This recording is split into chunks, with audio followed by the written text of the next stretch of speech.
Thanks everyone for joining us today, and yeah, really excited to do this session together with Peter. And yeah, um, a big inspiration of how this session came about is really on as startup founders or entrepreneurs, we're all looking to um, create more sales, marketing, and growth for our business. But what's a really easy and affordable way and a fast way to get that right is definitely through PR and media relations.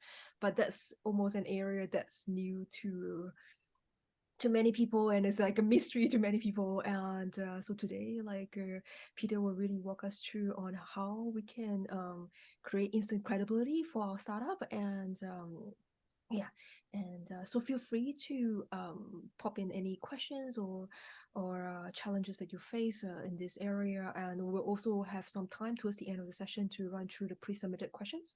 So in the meantime, but if you have any like burning questions or comments, feel free to pop them in the chat, and we'll get to them as we go along or towards the end of the session. So thank you, and I'll pass the time now to Peter. Well, thank you, Silva. Thank you, bMightie, for having me. So, thank you guys for taking your afternoon here to do a little bit of lunch and learn. I'll hope to get through the slides really quickly and then open up the floor for more questions and for us to have discussions. So, moving along. So today we'll of course talk a little bit about me, a little bit what I do at Bebop APAC, and the key of why you guys are here. As in, well, I explain why startups need credibility, and not just credibility, but what we call the long tail of trust. So it's not just a one-off, but it's a constant way of keeping up your name in the right places to build that trust with your consumers. At the end of the day, it's about building users, partners, and investors. And this is something that I've seen in my career that definitely helps you along that path. So once we kind of clear that up, we want to get to how do you create a funnel of advocates? So everybody understands a marketing funnel. We kind of have a little bit different spin to it to kind of create a constant sustainable loop of advocates that continue to build your brand story. And some tips on how to tell your story is always key to kind of understand what are the archetypes, different type of emotions that you should kind of like evoke with your messaging, and that's how you convince. And when I get through it, you guys will realize you know that very well. You just didn't realize that was exactly how all stories are told. Lastly, a few other ways to reinforce the credibility. The truth is PR is one aspect of a entire spectrum of marketing that everybody needs to do. I know nobody has unlimited time and unlimited resources, but if you get to, there are more things that you can get there. So, and then at the end, leave some time for Q&A. So a little bit about me. I've been fortunate and unfortunate enough to have seen many busts and booms of the last 15 years in tech. I've been doing digital marketing, lead generation, public relations, worked at startups, worked at scale-ups, from seed all the way to IPO. I've been lucky enough to be part of a few of those. And I've worked in Singapore, Hong Kong, and now I'm in Australia. I've co-founded Bebop APAC with a few of my partners. One of them's on the call here, Milton. So we started almost 10 years ago. So this year's our 10th year. So yay, we made it. We're still around. We've been kind of fortunate enough in the work that we've done. I've raised over about $100 million in funding for companies directly for myself that I'm working with, companies that I've started, as well as for some of the clients we worked with.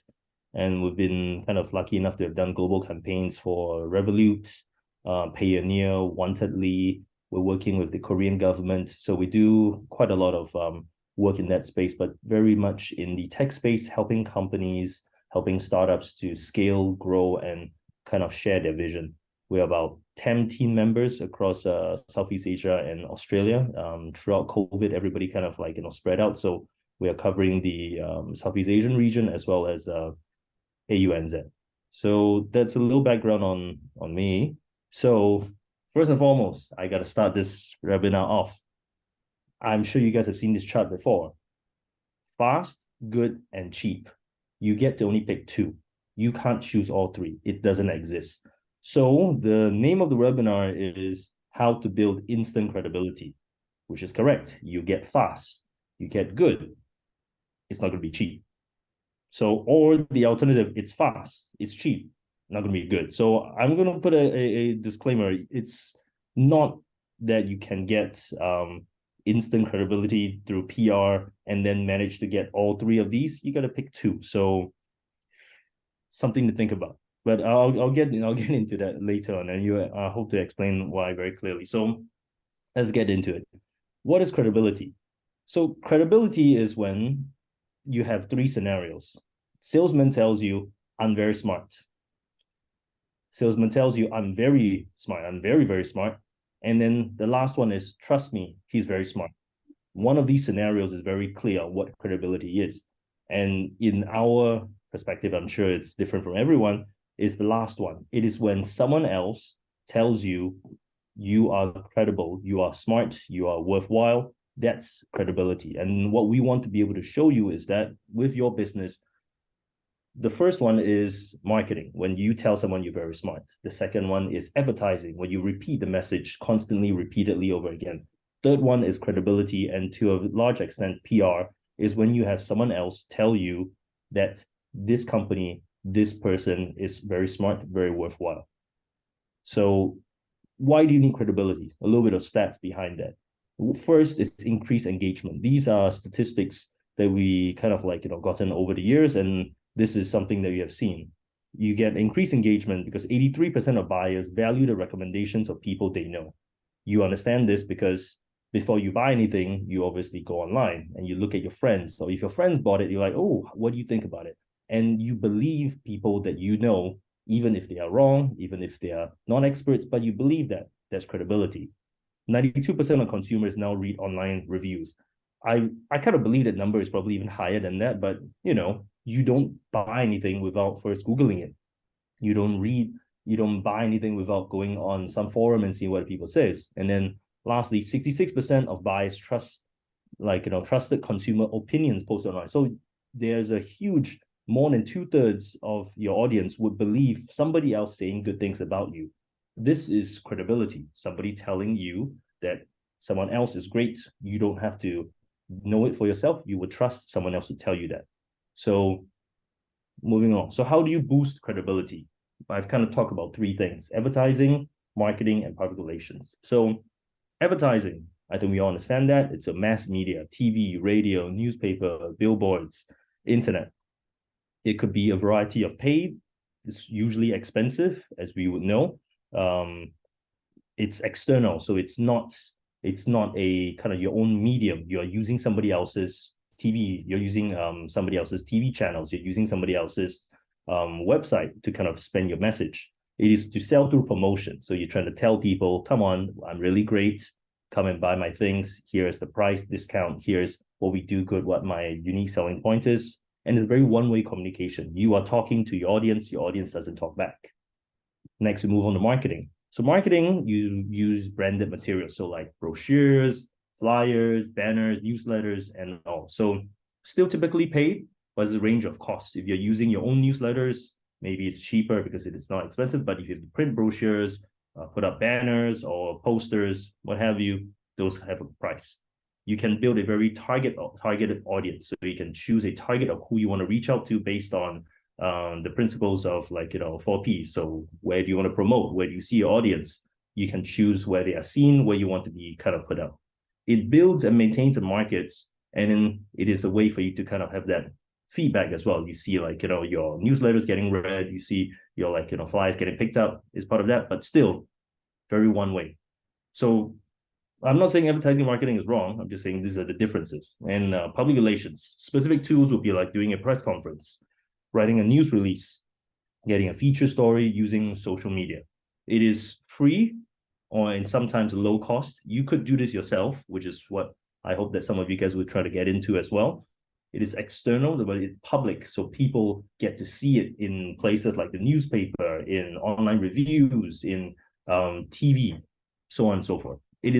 We call it relationship management because you get a very two-way relationship because you get to get feedback. People can you can get back a response on your product. You can get a way to understand whether they enjoy it, they dislike it, or they don't like the marketing. You can still tweak your public relations around that. So these are some of the tactics. And as I said, it's a mix of all that you should do. But some things maybe you need to depend on your situation. And we can talk about some of your individual cases later on. So credibility. we talked at the beginning about building the long tail of trust. The long tail of trust is as this chart kind of shows you, you get a very big reach, as you can see here. The reach is in the y-axis, it's very high when you use mass media. So your KOLs, your key opinion leaders, your bloggers, magazines, radio, TV, you get very high reach. You get a huge audience. But the truth is, the x-axis is trust. Nobody believes advertising as much as we did before. We always doubt, we have questions. So what you need to do is, it's rather that you have less of a reach and yet have what you call an increased amount of trust, a long tail of trust here through earned media. So your friends, your family, your coworkers, independent bloggers, online forums, news articles. So I would say the difference between when you say like let's say you're watching TV. I know not anybody really watches TV anymore, but just imagine when you're watching a TV program. A TV program typically runs for, let's say, 40 minutes or 35 minutes on a slot in TV time, but your actual content is only about 22 minutes. So what happens between the other 10 plus minutes? Commercials. What do you do during commercials? I'm going to check my phone. I'm going to get a drink. I'm going to go use the can. Nobody watches that. So you have a huge reach, but people know that that is a paid advertisement. Nobody is excited to hear about what you want to hear about. My son came back the other day and told me that, did you know that Chrome is the best way for you to keep malware off your phone? I'm like, wow, you need to stop watching YouTube, because the ads only, I won't say that everybody falls for it, but most people are like, okay, let's not believe that. Let's check it out. So you want to be on that medium, but at the same point doing different. So back to the TV commercial, TV aspect. So imagine you're watching the news. During the news, there will be a commercial. You turn off. But let's say if you were spoken about on the news, oh, today my product was featured on 7 News. Sydney Morning Herald talked about it. It's on the same medium, but the credibility is different. So you can see that you are using that reach, but yet you're gaining that trust. So this is one of my batchmates from Antler. So me and Sylvia, we are like, batchmates, but different. I was batch 5, you were batch 6, if I'm not wrong. This is one of them, and you might have seen them around Prop Hero. They are they are called the Future of Property Investment. They were actually part of my batch, and I know Mikel and Pablo quite well. So I was able to help them out at the beginning. When they first started, they had 0 coverage. They had a great idea. They had a great team. They had all that. I said, hey, how about getting some instant credibility? And they said, what would you do? I'm like, let's get your story out there. Let's talk about what you guys do. And in the middle of this, housing, crisis that we're all going through, you need that. So this is their website right now. If you see them, you can see all the places they've been featured in. So that's kind of, hey, there you go. Well, now you know. I was lucky enough to have been part of that process. But yeah, this is exactly how that is. And you can see websites that put up where they've been seen, where they've been kind of featured, is because it's their trust. The media, nobody really reads as much newspaper as they used to. Nobody watches as much news before, but there's still a need for media outlets like that, because they help you sort through separate the wheat from the chaff. They can tell you if someone credible, they're selling their trust. You can get on these things without paying for it. That is kind of like, what happens. You get the credibility. So how does PR help with building this credibility? We talked about increasing engagement. PR, or public relations, increase conversions. So according to the Content Marketing Market Institute, 80% of business decision makers prefer to get company information in a series of articles versus an advertisement. I guess we will have a little split around later. We talk about B2B and B2C, but in typical B2B fashion, how would you know a vendor is better than the next one? There is little to know. Whatever they tell you is what they tell you. So let's say if it's an advertisement, you might not believe it. But let's say it's a series of articles being talked about in, let's say, The Australian, talking about why you should be concerned about the future of blockchain, because blockchain is no longer as secure because of quantum computing, which is one of our clients that we're working on right now. You would believe that if someone has at the editorial level thinks that it's something to pay attention to, and these guys are some of them you should listen to. This is something that will be more interesting for them, or at least business decision makers will be more willing to make a decision based on that.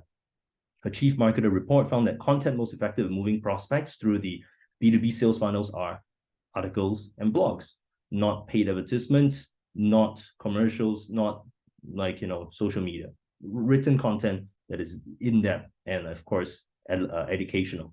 Then lastly, according to HubSpot, so this is more for the B2C crowd, millennials are 247% more likely to be influenced by blogs or social networking sites. So it is a way to reach out to them that you can get them to do your call to action, buy something, sign up with something.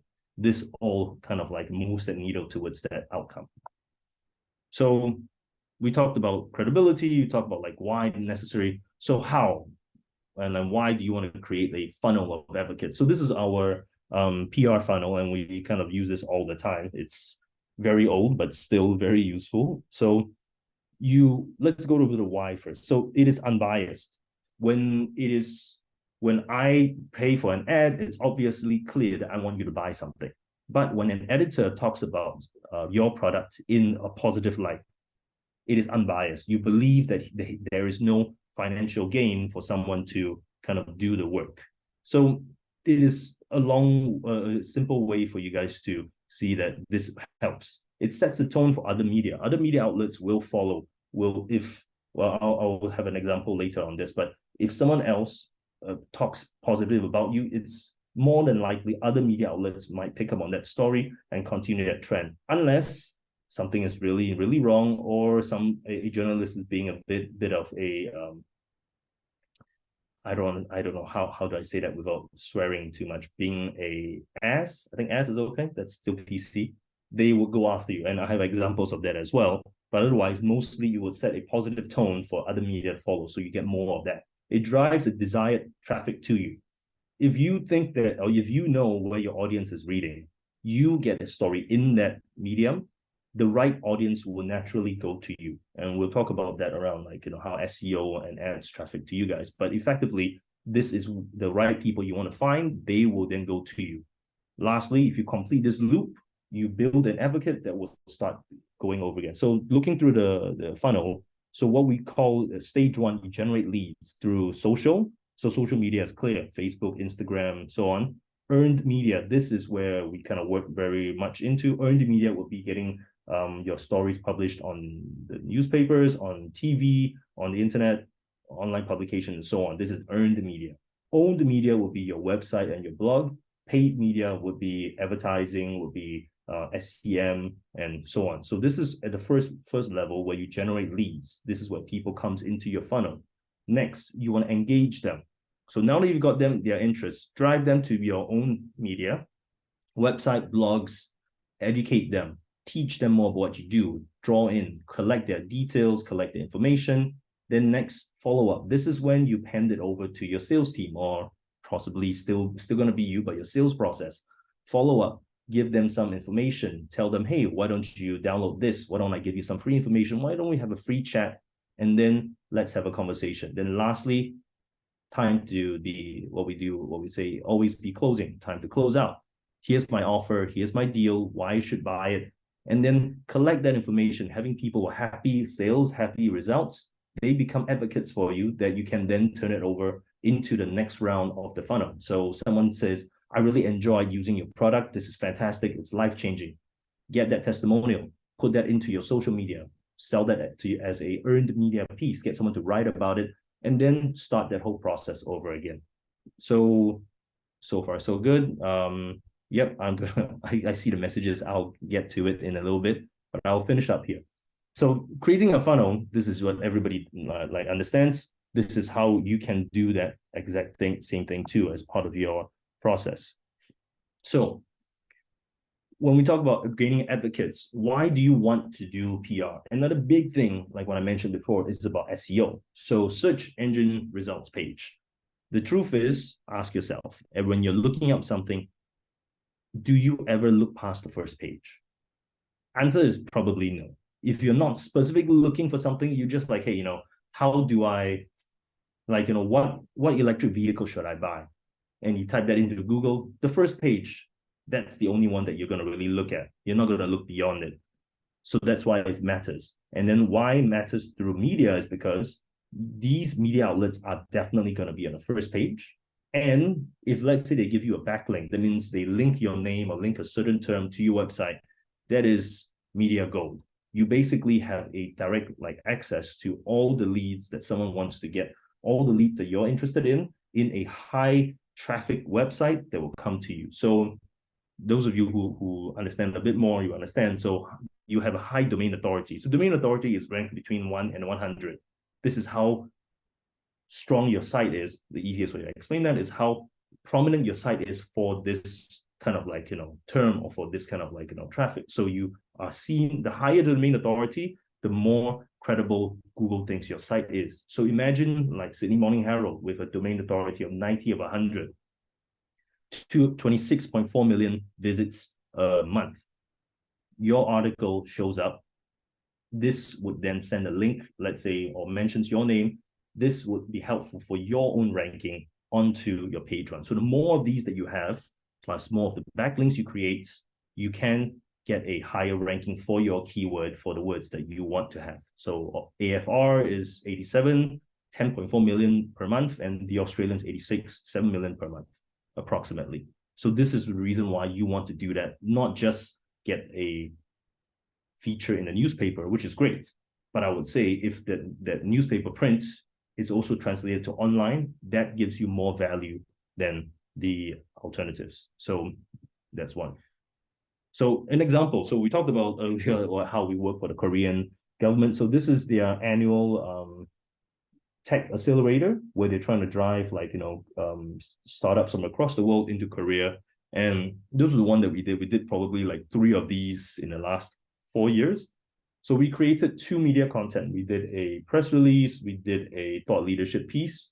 It was covered in 8 places. So one piece of content was covered in 8 places. That means we didn't have to write 8 pieces of content. One place leads the content, leads the tone to other places. So we've got featured on The Edge, we were live on AusBiz, we were on Startup Daily, Techno Global, and a few more. The total audience that we kind of track based on third-party tools was that it was read by about 240 or 238,000 people that were in the tech scene, in the businesses that we wanted to reach out to. And we could see that we were tracking the links. We had 293 clicks that came straight from these places that resulted in applications for the accelerator.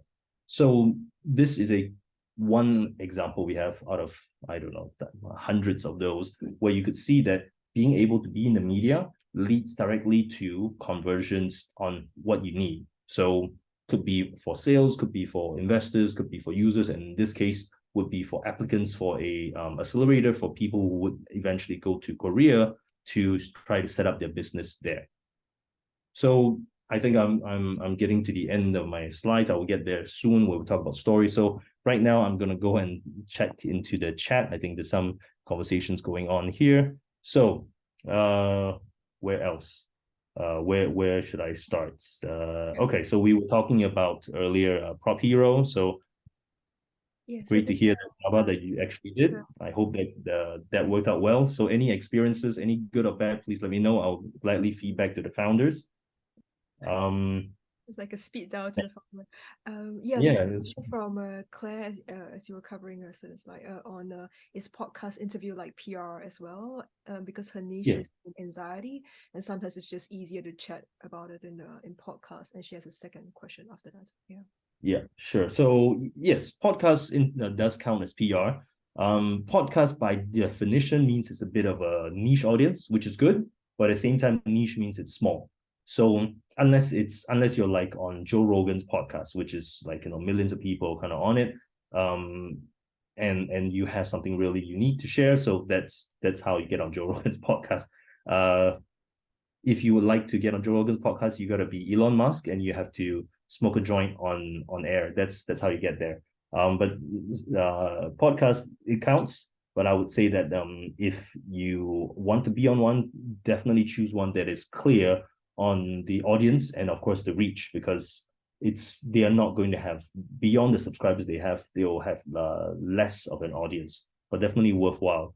And yeah, podcast is kind of like this, right? Where you have a conversation, it's no rush. Whereas most media interviews will be like 2 minutes. I think we had a 30-second soundbite on CNBC once for our clients, so they waited the entire day just to say 30 seconds. But yeah, it's very rushed. You have to say what you want to say and cook all with that. So that's great. I think there's a follow-up question around how do you get backlinks to large sites. So that is something that I would even say, as in truth, I can't guarantee that either. It is something that some sites are willing to, and this could be a longer conversation, because you're not just wanting a link to your URL based on your domain name. You could also get one in terms of the easiest way to put it like this: if you're already an expert that explains a topic that nobody else understands, the best person to go to would be you. So in this case, like for example, one of our clients is in quantum computing. Quantum computing is the future of computing. It basically is a technology that can crack blockchain transactions under 2 minutes. So blockchain is thought of as immutable, unhackable, because of the whole distributed ledger. But quantum computing in its early days have proven that they can crack that technology. So the reason I'm bringing that up is nobody understands quantum computing well enough to have written something about it. So when we got our story on was Asia's hottest startup for our client, the link from there links directly to the website. So it wasn't a link to the company's name, but the link to was quantum computing. And they click that link, that goes to their website. And the reason is because you are an expert in the topic you're talking about. That's how you get a backlink that will explain what you are talking about, so that the readers has a bit of context. So not the easiest thing to do, but possible to do that. Moving on. So Nathan says, yes, higher domain authority, more credible search engine. Thank you. You explained it better than I could in the couple of minutes I have. Yep. Thanks, Sylvia, for the domain authority checker. So yes, you can check your website, and unfortunately, like most people's domain authority is probably not very high. It is likely quite low, but that's why you work with media outlets. You try to get their domain authority. You borrow that credibility, that trust from them, and put it onto yours. So yeah. I think he often shares the notes, because like he's like a super note taker. So like whenever he learns from a speaker, he will share his notes. So yeah, he was saying he's sharing your notes. And there's a question from Others, please. Yeah. So yeah, I also see everybody talks about smoking joints. Well, let's not everybody's Elon Musk and gets away with it. So yeah, in your own private time, not on media, I don't think. So okay, I will okay, I'll answer one last question, and I'll kind of get back to it. So Angela kind of asked, which social media do I think is the most effective? Claire kind of like, yeah, depends on your target audience. I would say there is no one social media that works for everybody. I would say that right now, it depends on when you ask me. Like if you asked me a year ago, I would say Twitter, because of how the immediacy of how you can get answers. But now it's no longer Twitter, it's X, formerly known as Twitter. And Elon Musk is kind of like breaking things and moving fast and breaking more things. So I don't have that answer. I think in a lot of the conversations that I've been having, Discord has been, if you guys have not used that, I think for communities, you guys can take a look at Discord. I am kind of messing a lot with the Web3, so I'm also on a few metaverses. Particularly, I think you might want to look into some of that. It's a buzzword, I know, but it's still quite a fun world to get into. So Decentraland, Sandbox, I think those are all kind of those different. But yeah, the answer is depending on the target audience. All right, I will get back to the slides. I'll come back to the chat in a little bit. So we talked about credibility, we talked about trust, we talked about how and why it matters, what you can do. So now let's get to the kind of a bit of a takeaway pages of what you should do, how you can be part of it. If at the end of the chat, please add me on LinkedIn, and you can see on my LinkedIn, and it's something I tell people I get asked by my kids what do I do? And it's very hard for me to explain to my children what PR is. Very hard to explain what marketing is. But I tell them I'm a storyteller. I tell stories for companies that makes them do better. So in that way, they're like, oh, right, like you read stories to us every night. I'm like, yes, it's exactly that. And this one fact here, and if you take it away, is that stories are up to 22% more memorable than facts and figures. You might not get the facts correct, you might not get the figures correct, but the story you always remember. And this is the reason why you want to do that. So taking aside what we talked about credibility and then what are the benefits and all that, at the end of the day, you are looking at PR as a way to market your story, to tell someone why they should buy or sell or be part of your business or your community. So here are the 5 tips for convincing storytelling. So emotion. This helps them, your consumers, see your company more than a product, more than a service provider, but a business they can connect on a personal level. So always write about it with emotions. Like, it's like, when you're trying to solve someone's problem, always kind of get into the core emotion of what you're trying to do. Always be visual. Images, videos, infographics can make your content more engaging and visually appealing. So please, nobody write a blog and don't have pictures on it. As in, even I have to say thank you, Sylvia. All the pictures you see in this presentation, most of them, these were very nicely chosen pictures by her and her team. It's exactly that. The pictures draw you in, like, oh, okay, you remember or you get more engaged in it. Next, shareable. Definitely share it with your target audience. Do it through your social media, your website, or even in person. When you write a story, it should be thought of by who wants to read it, and of course, written in a way that will be easy for people to kind of share that content. Next, quality. So your content needs to be interesting. You want to stand out from competition. There's a lot of content out there. Nobody wants to read boring things. You got to write well, and then you focus on quality instead of quantity. So if you have to have time to write one, like I personally set myself a bit of a goal is that I need to write every different social media is a little bit different, but I have to write at least a post a day, a blog a week, as well as I have to do more like, overarching kind of strategy around what I want to kind of convey my message. So I think who's the last speaker was on for bMightie was talking about social selling. Was it Gunter? Yeah, I think Gunter. So yeah, exactly that. Yeah. So what he said, you have to create that content, constantly make it, and then write well in it that people would engage with it. And last thing about storytelling, authentic. Don't try to be someone else. Be yourself. If what you like to write about is if like your brand or your personal brand is that you like to write about I don't know, pickleball. I'm just trying to think of what weirdest thing I recently came across. If you're really into it, that's really something that you want to talk about it, and you will build that kind of following that people want to be in that space with you. They will connect with you, and they will be more interested in what you have to say. So these are the 5 tips. I think that everybody who's done a bit of like, English language, lit, drama, you understand these are all that. So how does this add to you? So specifically for your business. So here, like I mentioned earlier, you have 7 story archetypes that all stories are pretty much about, or a mix of here and there. So you want to write about your startup in some of these forms. So number 1, David and Goliath, big guy taking on small guy taking on the big guys in a world that has been dominated. So you want to do that. So for example, like circles.life. I think you guys might be familiar with this telco. When they came on, busted on the scene maybe about, I think 4 or 5 years ago, they were the new upstart. Their branding was, we were the untelco. We're going to do things differently. We're going to give unlimited, no unlimited data. They had no contracts.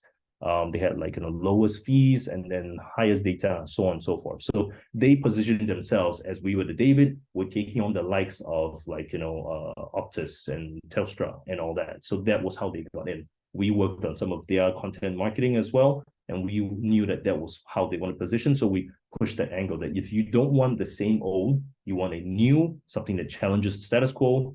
This is that David and Goliath story, circles.life. Next, rebirth or renewal. So this is kind of like, like a comeback story, if you will. So imagine like, I'm not sure if you guys are aware of this, but did you know at a point in time Marvel was going to be bankrupt? Marvel in the early 90s had run out of money. Stan Lee was not going to be able to produce all that. They were at the edge of being raided by a corporate raider. I wrote a bit of a thesis on this, so I understand. But what happened was they managed to get paid because they were able to create the start of the Spider-Man franchise, which actually was a very early stage of like kickstarting the whole Marvel Cinematic Universe. So the story was Marvel, which now we cannot imagine because Marvel is part of Disney, but at one point in time they were about to go bankrupt, and you would not. And if that didn't happen, there was no renewal, no rebirth. You would not have the MCU as you have it, and the whole shebang. So going from something almost dying to rising from the ashes, that's one of the stories that you could also talk about in your business. Or next, a quest. A quest is when you're trying to go down a path, slay a monster, make something different and change. And this is where you can put yourself as in these shoes as like, your user is the hero. He's trying to fight something, oppression, starvation, or something that is a trouble that he's facing. And you are the sidekick that comes in to help them slay that monster. Be it like, first thing that comes to my mind is like, back pain. Oh, the hero is suffering with back pain. He's not able to conquer the quest. You are the special cream that comes, helps with the back pain. Ta-da!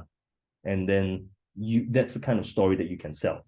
My example where I took note here was NVIDIA. So NVIDIA's co-founder, Jensen Huang, was suffering big issues during COVID. He had supply chain issues, market volatility, and obviously they have kind of weathered that. But his quote was, nobody would have believed it. But first, you must believe it, then you help others along the way. It could be a very long journey, but that's okay. So you want to kind of show that, like, we are part of your quest to bring you to the promised land. That's the kind of message that people resonate with. So next, transformation. So changing from one thing to another. So let's say your business might be in like, something to change a more traditional, let's say like property. You want to change your property business into the new prop tech business. That could be kind of transformation and say like, we're here to transform the old way of doing things in a new way. My example here was Netflix actually started off as a bit of a competitor to Blockbuster. And the demise of the DVD, the Netflix co-founder, Reed Hastings, realized his model had to transform or die. And transform it did. Now the term Netflix and chill is actually a actual term, just like how you say you should just Google it. The brand name has become a actual action. I don't like Sylvia, I grew up in Singapore. We don't say adhesive tape. We say Scotch tape. Scotch tape, Scotch is a brand. You don't know that. You don't say sticky tape, or at least that's what we used to say. So that's kind of like how you have transformed the way that you become part of the lexicon of what people say. Next, rags to riches. This is a story which we see a lot in the tech industry because people want to get rich. You want to be an overnight success. I think was I forgot who was it who said it. You are a overnight success after 6 years of hard work. So that's kind of that. One of my examples is recently, if you guys saw this, was one of our clients I worked on was a math teacher, Andrew Spitty. He sold his company Essential Assessment to a Education Perfect for $35 million. So the storyline was math teacher makes $35 million. It was a relatively good story, but that's the kind of thing. You go from rags to riches. That's one of the ways people like to cover it. Next one is tragedy. So something that happened out of tragedy, you turn tragedy to triumph. So one of our partners that we work with quite closely does LinkedIn marketing. They're called Respect Studios. They're based in Kyiv, as in Ukraine. So in the last 2 years, they have been working from bomb shelters, using diesel generators, working in the dark, but yet they wouldn't shut down. Instead, they actually continue to work. They grew in size. They are now one of the very I would say prominent kind of companies that provides a service across the world. And they did not shy from the fact that, yes, we are in a war zone, but that's why we work hard. That's why we have to continue. And this is how we are supporting our effort. So he's propping up the economy, hiring, I think, 30 plus people now. So that story is a tragedy. But that story is what people resonate with. It's like, wow, if someone can do that in that world, man, imagine what they can do without, or how I want them to be part of my business. I want to be part of them to help them. So that's that. Last thing is comedy. So comedy can be you can translate, like, into a company culture with a bit of irreverent or an upstart attitude of irony. So for example, if you guys kind of see ads, you see, like, Budget Direct, they kind of make fun of something very boring, like insurance. Nobody thinks insurance is fun, or house insurance or car insurance, but they kind of take the kind of sting out of that boredom and make it a little bit funny, having some jokes where they can. So you can use that kind of, like, to make light of something, make it poke fun at your own industries. So those are the 7 different types of story archetypes. I believe you can see in your own business 1 or maybe 2 of these things that you can blend together, add into the earlier slide around like convincing storytelling. It becomes something that you want to add. So getting to it very close, I'm cutting it close to the end. So what is newsworthy? What would be something that people would like to read about? Or what news articles would be interesting for journalists to cover? So 1, company launches. You are launching into a new market. You are launching a new product, new service. If it's interesting, that's something that could be covered. Funding announcements. This is clear. You raise X amount of dollars. People want to hear about it. It's one great way or easy way. Next, milestones. You reach 1 million users, 10 million users. You've kind of launched in 10 countries, a milestone, which is, of course, impressive. People want to cover that. Lastly, acquisitions and exits. If you get bought out, you go on a stock exchange. These are things. These are just a few things that you can do. But typically, this is a type of media content that we would be working with for our clients that would like to reach out. And what do you do when there's nothing newsworthy? Remember, we talked about the long tail. So the long tail is not about doing a peak and then ending. It's about keeping it at that peak and then continuing with more stories, more news. So bylines, this is where you write so something like what I did today. How do you build instant credibility for your startup? Make that into an 800-word article, summarize that. Somebody might want to read it, just like how you guys are here today. These is something you can do. Commentary and newsjacking. This is where, let's say, recently, for example, I think of is the mushroom poisoning story. Maybe that you have a commentary around how mushrooms are actually not poisonous, or you have a way to check your food for poison. I don't know, come in with a newsjacking angle. This is what's relevant. You come in a commentary, and that. I know I should have a better example than that, but no, I could only think of that right now.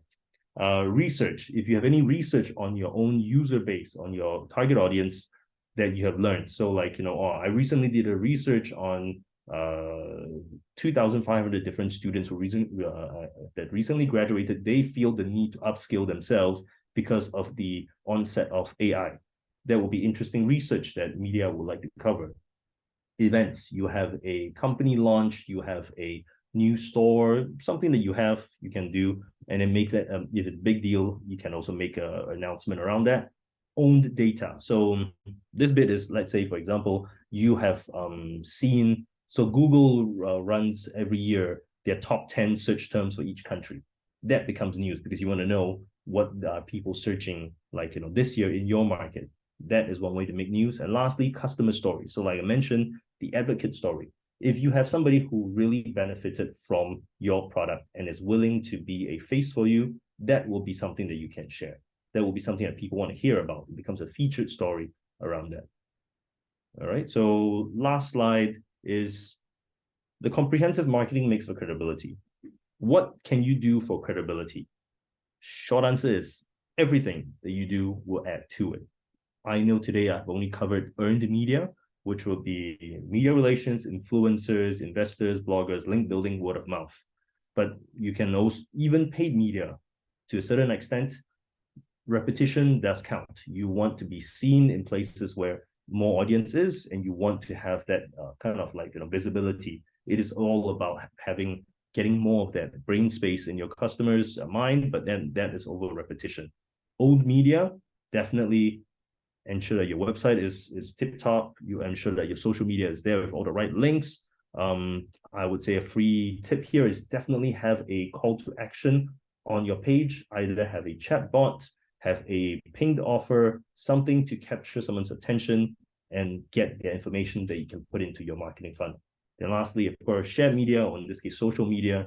There is no right social media for everybody, but definitely be on the ones where your audience is, market to them. So I'm gonna go through all of them, but the goal is you need to have, we don't have unlimited time, unlimited resources. So choose the ones that makes most sense for you and work on those. But definitely, if take anything away from today, is do some PR. You don't have to do it with a agency. I know my partner's like, why are you in selling? Because the point is you can do it yourself. If you have, like as I said, interesting stories that you want to announce, you can find the journalists that will cover your story. You can pitch them directly. They don't have a relationship specifically where they only accept information from me. If you have a good story, you can pitch it, and happy to kind of point you in the right direction on who you could sell it to or who you could sell that story to, because it only helps the industry more. The more that you guys understand that PR should be part of your mix, the easier it is for me to get my work done, because people don't need to be sold on what PR can do and what the credibility can do. And if, let's say, you don't have anything to announce, here are some of the things that you can do. Create stories around your business that makes it interesting. So if anything we can add to the conversation as Bebop is, we just tell you which ones work and which ones don't. That's kind of it. So that's my final slide. So kind of like what I mentioned, what is the call to action? What if you guys have sit through this till this point? We have a link here. We do a complimentary credibility consultation. We look through your site, give you advice. The first one is free. We would like you guys to let us know how you guys have any questions and how your business can proceed. We will add our kind of like expertise where we can. And of course, being part of bMightie, definitely join the free global network of over 2,000 founders. Very much appreciate Sylvia for letting me speak, and everybody for chatting and all that. So we kind of made it to the end. Let's get through to the questions and the chats. I think go through some questions. I think Sylvia, you sent me some earlier questions that we that was there. I will pop them into the chat. There's also a number that came up along the way. So if you scroll up, so there'll be from after the last one, it will be from, I think will be the next one will be from Nathan. Like, is that, so it was based on one of the earlier slides. Is it looking at a current trend, then build content around it? Like Taylor Swift ticket site crash, a software engineer could make a video and talk about the technical side of it. Like, yeah, exactly. That would be what we call like newsjacking. That means you see a story in the news that has gotten everybody kind of riled up, and that really is interesting because your solution or you have some unique point of view around that. So that will be something you could do. The right story that I want to talk about in my mind is that we had a blockchain expert. So recently, Singapore has the Monetary Authority of Singapore has finally allowed, I think, was the approved a series of stable coins that you can use as pretty much for trade. I think I'm not very clear on what that was, but it was a South China Morning Post. One of our kind of contacts asked, like, do you have anybody who can comment on this? And if this goes through, what does this implication have for Hong Kong as well as the rest of Asia? So we kind of looked through our network and we found a few credible speakers who could talk about it, and they were able to get on South China Morning Post to talk about that. So that is exactly that feed the trending story, which you add your points of view onto it. So yeah. Newsjacking. Oh, I just Googled and found definition, and one of the like a pre-submitted question is if you have no budget for PR and very limited free time, like what would you focus on to get results?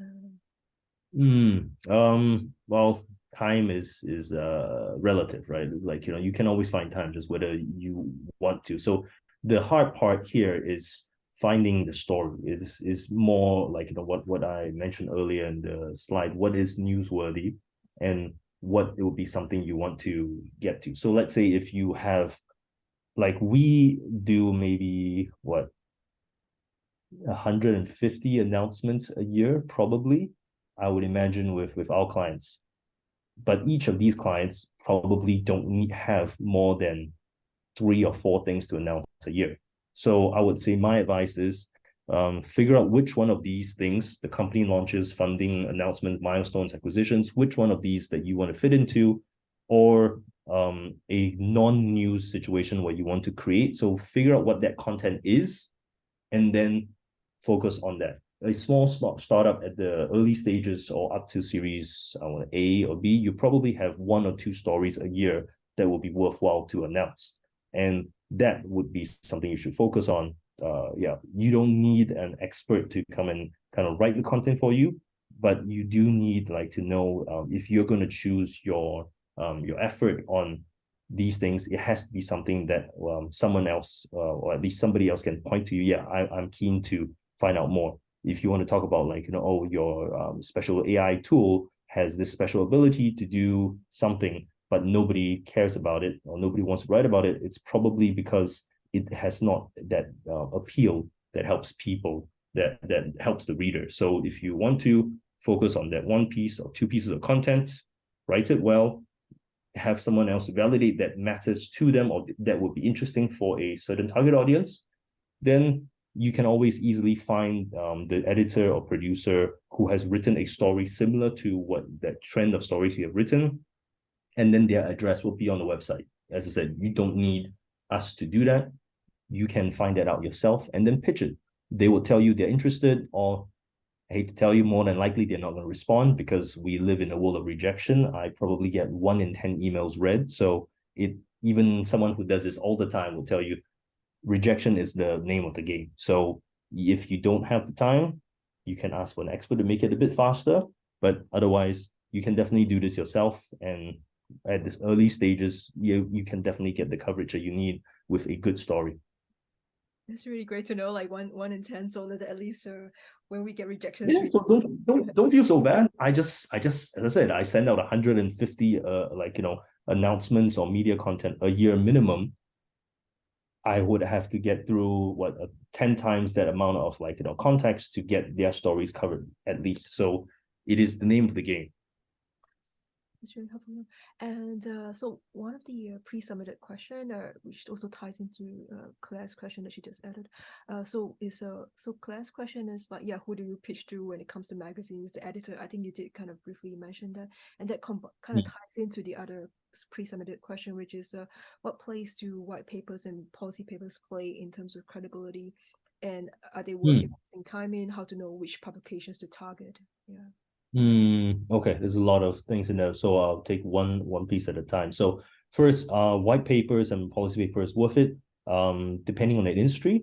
So let's say if yours are very research-based, very kind of like technical, white papers are still very important, because that is kind of like a technical piece that will be read by people in your industry. So for example, we do a lot of things in blockchain. So yes, if you have a white paper that really kind of like fundamentally addresses an issue that needs to be addressed, that kind of solves it with a unique way, white papers can be worthwhile, and that can be something that you base off on. So you will send a white paper more as a, in my mind, for blockchain, it will be to the target audience or to potential investors. That's what they read. But what you want to do from there is take out segments from there that make sense, but in snippets, because nobody wants to read a 40-page document unless they're really interested, and you want people to be interested. Give them, as I said, the 800-word summary of 1 point or of the entire thing into something that's trendy, something that's catchy, and that a little bit clickbaity if you have it, and then people will want to hear more about your thing, or they draw them into it. So policy paper, white paper is definitely worthwhile. The other one was part was about like, where do you send them? I don't recommend sending 40-page documents to journalists and editors. They don't want to read that either. That's why I would say make a summarized version, send it to them. Maybe they're interested and says, hey, if you're keen, I have the 40-page version of that exact thing. If you would like to have more, we can let you see that. And what we talked about earlier, right? Not just content, but engaging content. So If you don't want to do a written version, do an infograph, do a meme. That works. Make it funny, make it fun. People would try to share it. Do a short video on that, and that might make more sense. And then effectively, eventually, is to draw people to your long form content. You need short, snappy versions to capture attention. Yeah, almost having like some kind of teaser. So there's a question about how do you build trust during a time where scams are everywhere? So that's a great question, because this ties directly back to what I'm mentioning. Because there's so many scams, because there's so many things that are not true, what you have with the media is that they become the gatekeepers of what is, what isn't. Because the last thing they want to do is they don't want to promote a company that's a scam, and that ruins their reputation.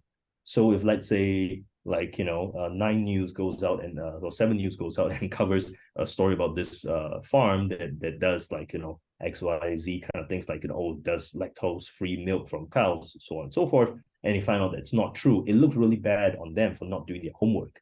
So in the time of scams, this is exactly it. If you are featured positively, covered by a top tier, when we say tier one media outlet, this is that credibility that adds to you, that you can show your customers. You don't have to trust me, but Sydney Morning Herald can be wrong. The Australian can be wrong. I could be wrong, but these guys cannot. So that's that way that you get through the scams, is that you use them to basically launder your message. And then now it's looks legit. And kind of back to what I have the slide with Prop Hero. At the early days, who's going to trust two guys in a co-working space to buy your investment property? But when you grow in scale and you say hey, Startup Daily said that I'm kind of worth it, and Property Investor magazine says that I'm kind of cool, that builds that credibility and cuts through that layer of scams. So just one last part of before we wrap up is so Nathan made an observation about like social media engagement. So even if someone has millions of followers, doesn't mean that they'll get lots of comments or shares. So do you have any like thoughts about that? Yeah, unfortunately, having a reach doesn't mean that you have that. That was the long tail of trust, because I think there was I forgot what's the name of the influencer that had like 2 million followers and wasn't able to sell a single t-shirt. And that's the point, is that you have coverage or you have that reach, but the reach is not like engaged. So they don't buy anything, they don't do anything. There's good for nothing. And it becomes a bit of vanity matrix to say I have so many followers. Yeah. So it's more about engaged followers and more about what call to action you can bring them to. So I would say that would not really necessarily be part of my kind of recommendation, is to go with an influencer. But then my 2 cents, I won't say it applies to all situations, but food and fashion, these are two places where influencers with a wider reach will naturally have a better fit. Whereas in most other situations, you would rather have someone with maybe less reach but higher engagement, or more a audience that's more kind of tuned in. That might be better for your business. Yeah, thanks so much, Peter. Really appreciate you answering all our questions, and also this power session of a masterclass. Really appreciate that. And we'll circulate the recording as well as the slides later. And yeah, thank you everyone. Please sign up for your complimentary session and any upcoming events, and also connect with Peter on LinkedIn. I've popped the links here in the chat. Thank you. Thanks so much, Peter. And thank you everyone for joining us during your lunchtime. And thank you, everybody. Have a good day ahead. A good week ahead. Thank you. Thanks, guys.